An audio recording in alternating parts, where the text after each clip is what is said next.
Sur 01net, on vous parle souvent de voitures connectées ou de véhicules autonomes. Eh bien, regardez ce que nous avons découvert chez Renault, un drôle de véhicule baptisé Mad Max. Vous avez peut-être reconnu sa ligne, il s'agit en fait d'une Renault Talisman sur laquelle ont été intégrés beaucoup de capteurs. Dans l'industrie automobile, ce type de véhicule, eh bien, s'appelle des mulets. Un mulet, qu'est-ce que c'est? Eh bien, tout simplement un véhicule dédié à la recherche et au développement dans lequel le constructeur va pouvoir tester l'intégration des différents capteurs. Et comme on parle de conduite autonome, eh bien cela commence par l'intégration de lidar à l'avant, à l'arrière, mais aussi sur les côtés. Ce système de balayage laser que l'on trouve régulièrement dans les véhicules autonomes eh bien, leur permet tout simplement d'éviter les obstacles. C'est aussi le rôle des différents capteurs à ultrasons qui sont intégrés là encore sur toute la périphérie de la voiture en vue de lui créer une vision à 360 degrés. Toujours du côté de la détection d'obstacles, mais aussi pour que cette voiture puisse lire son environnement, on va retrouver au sommet du pare-brise une caméra trifocale. 3 objectifs orientés suivant différents angles et avec différents champs de vision et des portées plus ou moins longues.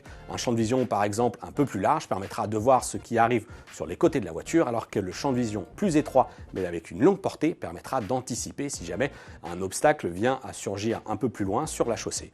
Évidemment, ces caméras, elles sont aussi utilisées dans la lecture des signalisations, des marquages au sol, évidemment, pour que le véhicule puisse tenir son cap.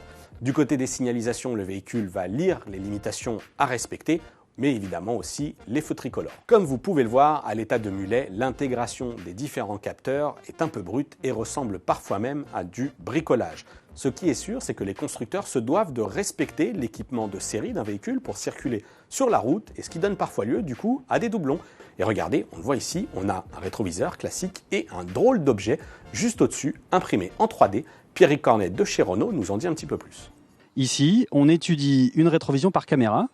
L'intérêt, c'est effectivement de remplacer le rétroviseur classique, gain en aérodynamique, mais aussi de profiter de l'opportunité de cette caméra pour offrir d'autres prestations. Pourquoi pas filmer ce qui se passe dans son garage, etc.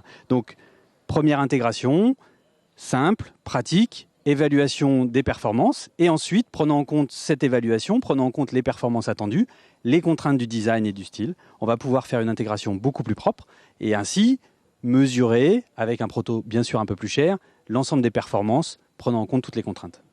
Voilà, vous savez tout ou presque de ce qu'est un mulet dans l'industrie automobile, ou en tout cas chez Renault. D'ailleurs, le constructeur va utiliser Mad Max comme sa prochaine plateforme de véhicules autonomes.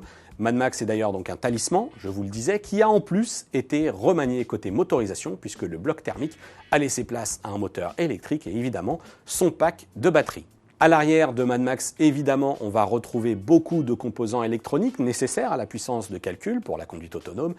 Et on va aussi retrouver sur le toit cette antenne requin dans laquelle est dissimulée une connectivité Wi-Fi, mais aussi une antenne 4G. Et oui, la voiture autonome devra communiquer avec son infrastructure. Et justement, le constructeur Renault a annoncé un partenariat avec Sanef. En l'occurrence, tous deux travaillent d'ores et déjà à un système de péage automatique en conduite autonome. Regardez, à l'approche d'un péage, le véhicule reçoit une alerte qui lui indique qu'une barrière de péage est en approche et surtout quelle voie emprunter pour la franchir. Il ne reste plus alors qu'à notre talisman de se caler à une vitesse inférieure à 30 km/h et la franchir en conduite robotisée. La voiture 100% autonome, vous le savez, ce n'est pas pour demain. Néanmoins, on voit se concrétiser de beaux projets sur les routes, y compris en France, et ça c'est plutôt pas mal.